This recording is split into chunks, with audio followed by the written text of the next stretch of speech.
नमस्कार प्रिय दर्शकों, आप सभी का हमारे YouTube चैनल पर हार्दिक स्वागत है। दोस्तों, आज मैं फिर हाजिर हूँ नया वीडियो नई जानकारी के साथ। प्रिय दर्शकों, इस वीडियो में आप जानेंगे कि आखिर स्त्रियां ही क्यों गर्भ धारण करती है। दोस्तों, आप सभी जानते हैं कि ब्रह्मा जी के द्वारा सृष्टि की रचना हुई है और उन्होंने अपने शरीर के अलग अलग अंगों से देवताओं का, दानवों का, सुंदर अप्सराओं का, गंधर्वों का निर्माण किया है। आखिर ये जो सबसे बड़ा कष्ट, सबसे बड़ा दुख माना जाता है प्रसव पीड़ा का, इसको स्त्रियों को ही क्यों सहन करना पड़ता है।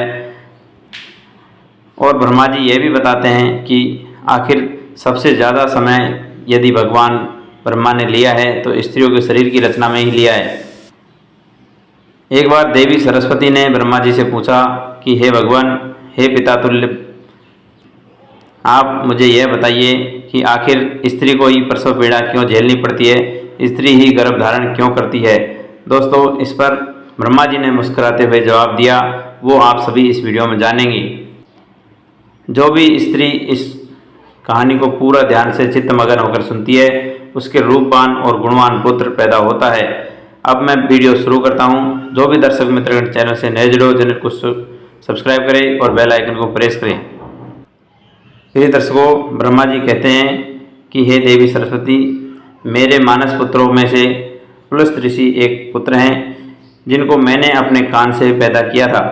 प्रिय दर्शकों, आप सभी जानते हैं कि मानस पुत्र जो कि विष्णु पुराण में वर्णित है, 9 मानस पुत्र बताए गए हैं। भृगु, पुलस्त्य, पुलह, ऋतु, अंगिरस, मारीचि, दक्ष, अत्रि और वशिष्ठ मुनि। इनमें से एक जो महर्षि पुलस्त्य बताए गए हैं, इनको स्वयं ब्रह्मा जी ने अपने कान से प्रकट किया था। और ब्रह्मा जी ने ही महर्षि पुलस्त्य को सुमेरु पर्वत पर, जो कि सतयुग में सबसे ऊंचा स्थान था और संसार के कल्याण के लिए उन्होंने घोर तप करने के लिए महर्षि पुलस्त्य को वहाँ भेजा। प्रिय दर्शकों, अपने पिता के कहे अनुसार महर्षि पुलस्त्य सुमेरु पर्वत पर चले जाते हैं और कई हजार वर्षों तक घोर तपस्या करते हैं। लेकिन वहाँ पर देवता, दानव, गंधर्व, अप्सरा, इनके ऋषि के ध्यान भंग करने के लिए, चेष्टा भंग करने के लिए अनेक अप्सराएं आती और इनके हवन, इनके पूजन में, इनके ध्यान में विघ्न पैदा करती।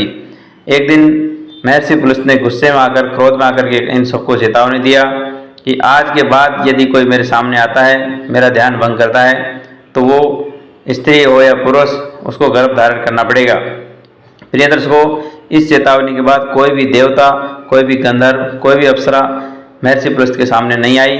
लेकिन सुमेरु पर्वत के पास में ही एक कंदरा में ऋषि तृणबिंदु तपस्या कर रहे थे। वे वहाँ पर अपनी पुत्री हवीर बुआ के साथ वहाँ रहते थे।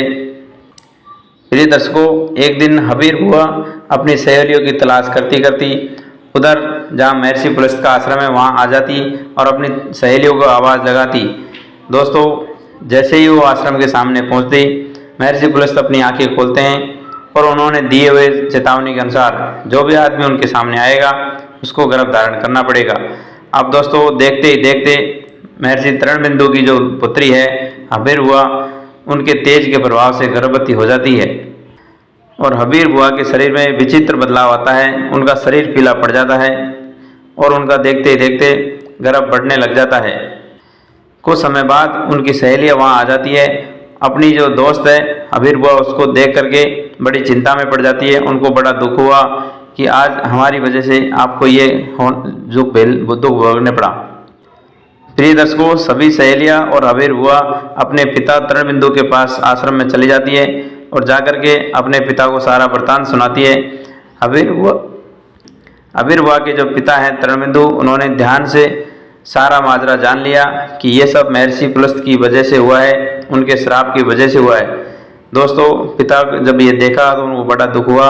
अपनी कन्या को साथ लेकर के महर्षि पुलस्त्य के पास आए, क्षमा याचना की, क्योंकि मानस पुत्रों में परम ज्ञानी थे। तृणबिंदु कहने लगे, हे स्वामी, आप दयालु हैं, कृपालु हैं। मेरी पुत्री से आपके द्वारा जो कथन है उसका अनजाने में भूल हुई है। प्रिय दर्शकों, जब इस प्रकार से मिन्नतें करने के बाद तृणबिंदु की बातें महर्षि पुलस्त्य ने सुनी और कहने लगा कि हे भगवान, यदि ये जानबूझकर गलती करती तो श्राप भी मान्य होता, लेकिन इसने अनजाने में गलती की है। तृणबिंदु कहने लगे कि संसार की पहली स्त्री मेरी लड़की है जो गर्भवती हुई है और इसको अब कौन शादी करेगा। इसलिए हे स्वामी, हे मेरे मालिक, आप इसके साथ शादी कर लीजिए और इसको पत्नी के रूप में ग्रहण कर लीजिए। मेरी लड़की आपकी बिना स्वार्थ के सेवा करेगी, आपकी आजीवन तत्पर रहेगी। तरणबिंदु की इस प्रकार से विनती सुनकर के महर्षि पुलस्त ने इस लड़की का वर्ण करने के लिए अर्थात ग्रहण करने के लिए हाँ कर दी। कालांतर में दोनों पति पत्नी साथ रहने लगे। तरणबिंदु की कन्या हबीरबुआ निस्वार्थ सेवा के साथ महर्षि पुलस्त की खूब सेवा करती और काफ़ी समय गुजरने के बाद जब महर्षि पुलस्त प्रसन्न हो जाते हैं तो वो अपनी पत्नी पर प्रसन्न होकर कहते हैं कि आपके गर्भ में मेरे समान ही पुत्र पैदा होगा, और जिस समय तुम मेरे सामने आई थी मैं वेदों का श्रवण कर रहा था, तो आपका जो पुत्र होगा वो भी परम ज्ञानी परम प्रतापी होगा। उसने वेदों का श्रवण किया है, इसलिए उसका नाम विश्रवा होगा।